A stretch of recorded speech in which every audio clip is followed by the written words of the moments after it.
My brother and I had always been pretty close, especially when it came to outdoor stuff. We both loved getting away from the city and finding some peace in the wilderness. Living in North Carolina, we had tons of options for weekend trips, but our favorite spot was always this remote area in the Blue Ridge Mountains. We'd been going there for years, ever since we were teenagers, and it had become our go-to place whenever we needed to clear our heads. This particular trip happened in early October, right when the leaves were starting to change colors. We had both been dealing with some pretty heavy stuff at work, so we decided to take a long weekend and head out to our usual campsite. It was this perfect little clearing about 4 miles into the forest, surrounded by thick trees and completely isolated from any roads or other campers. We loved it because we never ran into anyone else there, and the silence was exactly what we needed. We loaded up my truck with all our gear on Thursday evening and planned to leave first thing Friday morning. The drive was about 2.5 hours from our place, mostly on back roads that wound through small mountain towns. Everything seemed normal as we made our way up there. We stopped at this little gas station we always hit before heading into the woods to grab some last-minute snacks and fill up our water bottles. The weather was perfect when we arrived at the trailhead around noon. It was one of those crisp fall days where the air feels clean and the sun isn't too hot. We threw on our packs and started hiking, talking about work and life as we made our way deeper into the forest. The trail was familiar to us, but we still had to pay attention since some parts could be tricky, especially with all the fallen leaves covering the path. About 2 hours in, we reached our campsite and immediately started setting everything up. We had our routine down pretty well after all these years. My brother would handle the tent while I gathered firewood and set up our cooking area. As we were working, I noticed something that seemed a little odd. There were what looked like fresh boot prints in the dirt near the edge of the clearing. They weren't ours, and they looked recent, maybe from that morning or the day before. I pointed them out to my brother, and we both looked around the area to see if we could figure out where they came from or where they went. The prints seemed to circle around our campsite and then disappear back into the tree line on the far side of the clearing. We talked about it for a few minutes, but decided it was probably just another hiker who had stumbled across the spot and moved on. It did make us a little more aware of our surroundings, though. The rest of Friday went by without any issues. We cooked dinner over the fire, played some cards, and just enjoyed being out there. When it got dark, we sat around talking for a while before heading into the tent around 10 o'clock. I remember falling asleep pretty easily that night, listening to the sounds of the forest and feeling completely relaxed. Saturday morning started off great too. We woke up early, made coffee and breakfast, and spent the morning exploring some of the trails that branched off from our campsite. We found this really cool rock formation that we'd never noticed before and spent a good hour just sitting there and taking in the view. Everything felt perfect, and we were both glad we'd decided to take the extra day. But things started getting weird that afternoon. We were back at camp, just hanging out and reading, when my brother looked up and said he thought he saw someone moving through the trees. I looked in the direction he was pointing, but I didn't see anything. He said it was probably just a deer or something, but he seemed a little unsettled by it. About an hour later, I was gathering more firewood when I heard what sounded like someone whistling. It was coming from somewhere in the forest, but I couldn't tell exactly where. The sound was pretty faint, and it only lasted for maybe 10 or 15 seconds before stopping completely. I called out to my brother to see if he'd heard it too, and he said he had. We both stood there listening for a while, but it didn't happen again. As evening approached, we started getting dinner ready and tried to shake off the weird feeling that had been building up throughout the day. We were both probably just being paranoid, but something felt different about the forest that night. It seemed quieter than usual, like even the animals were staying away from our area. We ate dinner and got our fire going as the sun went down. We were sitting there talking when my brother suddenly grabbed my arm and pointed toward the tree line. I looked over and saw what he was seeing. There was definitely someone standing just inside the trees, maybe 30 or 40 feet away from us. They were mostly hidden in the shadows, but we could make out the shape of a person just standing there, completely still. I called out and asked if they needed help or if they were lost, but there was no response. The figure just stood there for what felt like several minutes before slowly backing deeper into the trees and disappearing. My brother and I looked at each other, and I could tell we were both thinking the same thing. This wasn't right. We decided to keep the fire burning all night and take turns staying awake to keep watch. I took the first shift while my brother tried to get some sleep in the tent. For the first few hours, everything seemed normal. I sat by the fire, keeping it fed with wood and listening to the usual forest sounds. But around 2 in the morning, things got really unsettling. I started hearing movement in the trees all around our campsite. It sounded like multiple people walking slowly through the forest, but trying to stay quiet. Every time I'd focus on one area, the sound would seem to come from somewhere else. I woke my brother up, and we both sat there listening. What really got to us was that we could tell these weren't animals. The footsteps were too deliberate, too careful. Someone, or multiple people, were definitely out there moving around our campsite in the darkness.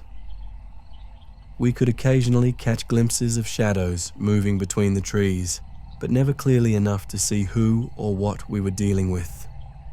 We packed up our stuff as quietly as possible and decided to leave right then, even though it was the middle of the night. We used our headlamps to find the trail and started hiking back to the truck. The whole way down, we kept hearing sounds behind us, like someone was following us, but staying just far enough back to remain hidden. When we finally made it back to the trailhead, we were both completely shaken up. We drove straight home without stopping, and neither of us has been back to that campsite since. We reported what happened to the local rangers, but as far as I know, they never found any evidence of anyone being out there. The whole experience left us both pretty rattled. We still go camping, but we stick to more popular campgrounds now where there are other people around. Whatever was out there that night, we both knew it wasn't something we wanted to encounter again.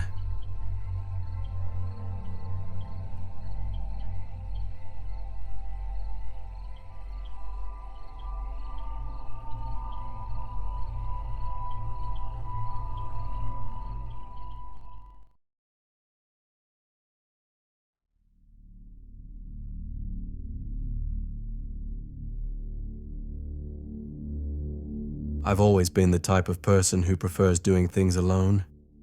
My friends think it's weird, but I actually enjoy solo hiking trips way more than going with other people. There's something about being out in nature by yourself that just feels right to me. Plus, I can go at my own pace and stop whenever I want without having to worry about anyone else. Last spring, I decided to check out this trail system in West Virginia that I'd been reading about online. The reviews were pretty mixed, with some people saying it was amazing and others mentioning that it felt off or unwelcoming. That actually made me more curious about it, so I planned a day trip there for a Saturday in April. The drive took me about 3 hours from my apartment in Maryland. It was one of those perfect spring mornings where everything felt fresh and new. I had my usual hiking gear with me, a decent backpack, plenty of water, some trail mix, and my phone for emergencies. The parking area was pretty small, just a gravel lot that could maybe fit 6 or 7 cars at most. When I got there around 10 a.m., there was only one other vehicle, an old pickup truck that looked like it had seen better days. I grabbed my stuff and looked at the trail map posted on a wooden board near the entrance. The main trail was a loop that would take about 5 hours to complete, with a few shorter offshoots if you wanted to make it longer. I decided to stick with the main loop since I'd never been there before and didn't want to get lost in unfamiliar territory. The first couple hours were really nice. The trail was well maintained and clearly marked, winding through some beautiful forest areas with lots of old-growth trees. I passed by a few small streams and even saw a deer that didn't seem bothered by my presence at all. It was exactly the kind of peaceful day I'd been hoping for. Around noon, I stopped at this scenic overlook to eat my lunch and take some pictures. The view was incredible, looking out over a valley with mountains in the distance.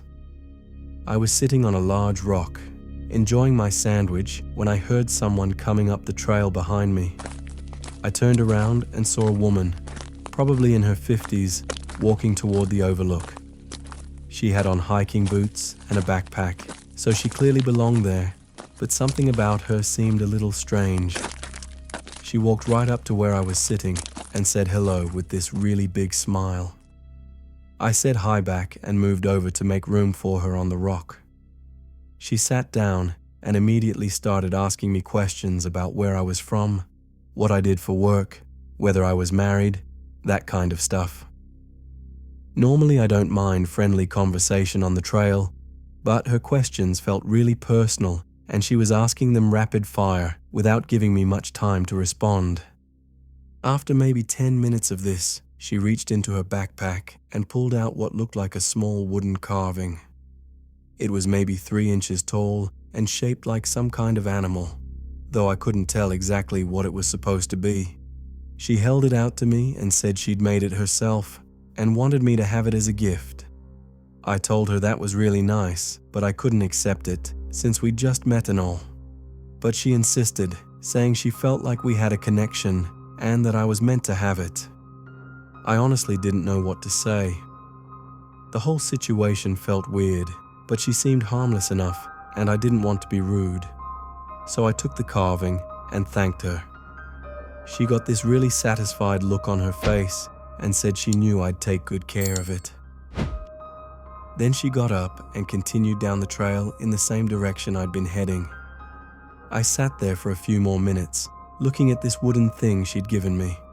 It was actually pretty well made, with lots of small details carved into it. But something about it made me feel uncomfortable. I couldn't put my finger on what exactly, but holding it just felt wrong somehow. I ended up putting it in my backpack and trying to forget about it. The rest of the hike went fine until I was maybe an hour away from getting back to the parking lot. I was walking through this section of trail that went through some really thick forest when I started hearing voices ahead of me. As I got closer, I could see there were 3 people standing right in the middle of the path. 2 men and a woman, all probably in their 40s or 50s, just standing there talking. When they saw me approaching, they all turned to look at me with these huge smiles. The woman who'd given me the carving wasn't with them, but something about their expressions reminded me of her. One of the men stepped forward and asked if I was enjoying my hike. I said yes and tried to walk around them, but they shifted to block my path. The other man asked if anyone had given me any gifts during my hike. That question immediately made me think of the wooden carving in my backpack. I told them no, but I could tell from their expressions that they didn't believe me. The woman with them said they knew someone had given me something and that I needed to give it to them right away. I started getting really nervous at this point. These people were clearly working together and they obviously knew about the carving. I told them I didn't know what they were talking about and tried again to walk around them, but they moved to block me again. The first man said they weren't going to let me leave until I gave them what belonged to them. I realized I was in a really bad situation. There were 3 of them and only one of me, and we were in the middle of nowhere with no other hikers around. I decided to just give them what they wanted and hope they'd let me go. I reached into my backpack, pulled out the wooden carving, and held it out to them. The woman took it from me, and all 3 of them examined it closely, passing it back and forth between them. They seemed really relieved to have it back. The first man looked at me and said I'd made the right choice and that some things weren't meant to leave this place.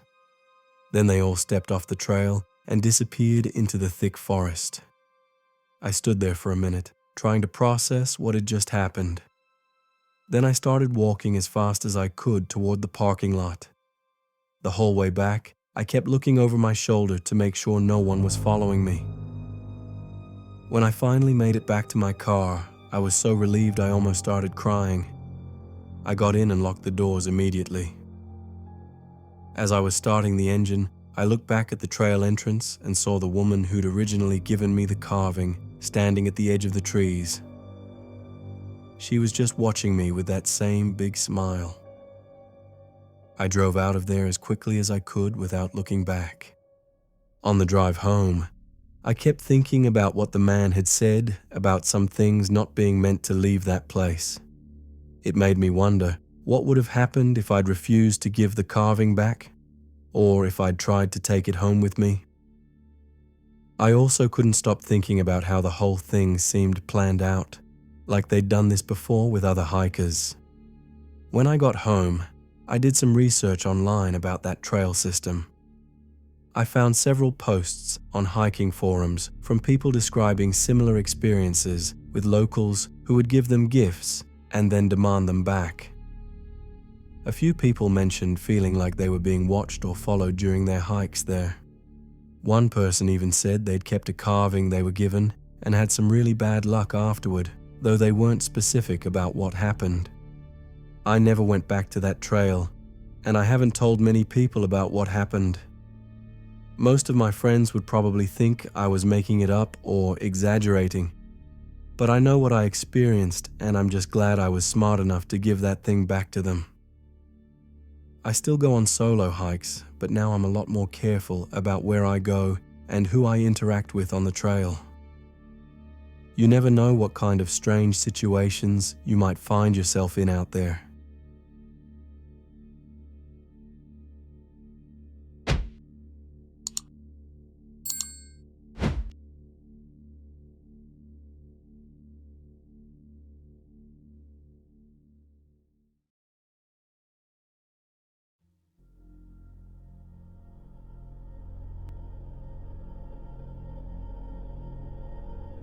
I've been hiking for about 10 years now, mostly around Tennessee where I live. I know most of the popular trails pretty well, but I'm always looking for new places to explore on the weekends. That's how I ended up on this trail I'd never been to before, about 2 hours east of Nashville. I'd found it on some hiking website that listed it as a moderate day hike with good views, but when I got there, I could tell it wasn't very well known. The parking area was just a small dirt lot next to the road, with maybe enough space for 4 or 5 cars. There was only one other vehicle there when I arrived around 9 a.m. on a Saturday morning in late September.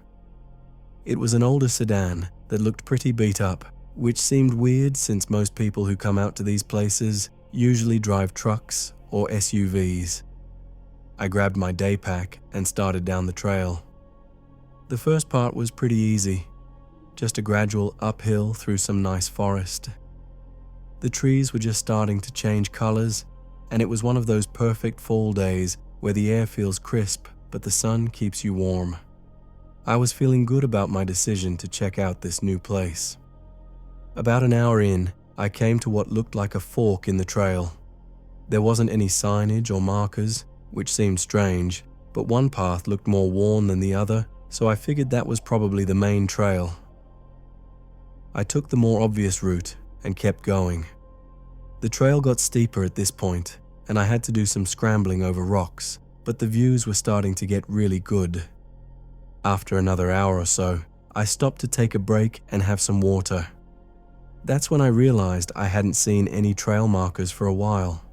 Most maintained trails have blazes on trees or small signs every few hundred yards, but I couldn't remember seeing any for the past 30 or 40 minutes.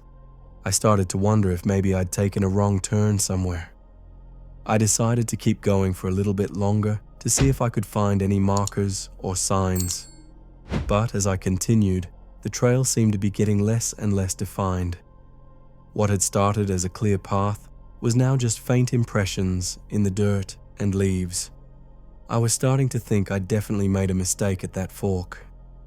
I was about to turn around and head back when I heard voices coming from up ahead. I figured maybe I'd run into some other hikers who could help me figure out where I was. As I got closer, I could see there were 3 people sitting in a small clearing just off what was left of the trail. 2 men and a woman, all probably in their 40s. When they saw me approaching, one of the men stood up and waved me over. He seemed friendly enough, so I walked over to where they were sitting. They had a small campfire going, which seemed odd since it was the middle of the day and not really cold enough for a fire. They didn't have any hiking gear with them either, just regular clothes and no backpacks or anything. The man who'd waved me over asked if I was lost. I admitted that I wasn't sure if I'd taken the right trail at the fork I'd passed earlier. He said they knew these woods really well and could help me get back on track. The woman with them said the main trail was actually in a completely different direction from where I'd come from. She pointed toward a section of woods that didn't look like there was any trail at all. She said if I went that way for about 20 minutes, I'd find the real trail that would take me back to the parking lot. The other man nodded and said it was definitely the fastest way back. Something about the whole situation felt off to me. These people didn't look like hikers. They were sitting around a fire in the middle of the day with no gear, and now they were telling me to go bushwhacking through the forest in a direction that didn't make any sense based on where I'd parked my car. I thanked them for their help, but said I thought I'd just backtrack the way I'd come. The first man's friendly expression changed immediately. He said that would take way too long, and I should really listen to them since they knew the area better than I did. The woman stood up too and said I was being stubborn and should trust people who were trying to help me. I started backing away from them and said I was fine, going back the way I came. That's when the third man, who hadn't said anything up to that point, also stood up. All 3 of them were now standing there looking at me, and I could tell they weren't happy that I wasn't following their directions. I turned around and started walking back down the faint trail as quickly as I could without breaking into a run. I could hear them talking behind me, but I couldn't make out what they were saying. I just focused on getting back to that fork where I'd made the wrong turn. It took me almost 3 hours to make it back to the parking lot. I had to do a lot of bushwhacking myself when the trail completely disappeared, but I used my phone's GPS to make sure I was heading in the right direction. When I finally got back to my car, the beat-up sedan was gone. I sat in my car for a few minutes, thinking about those 3 people and their weird insistence that I go in the wrong direction. The more I thought about it, the more convinced I became that they were trying to get me even more lost than I already was.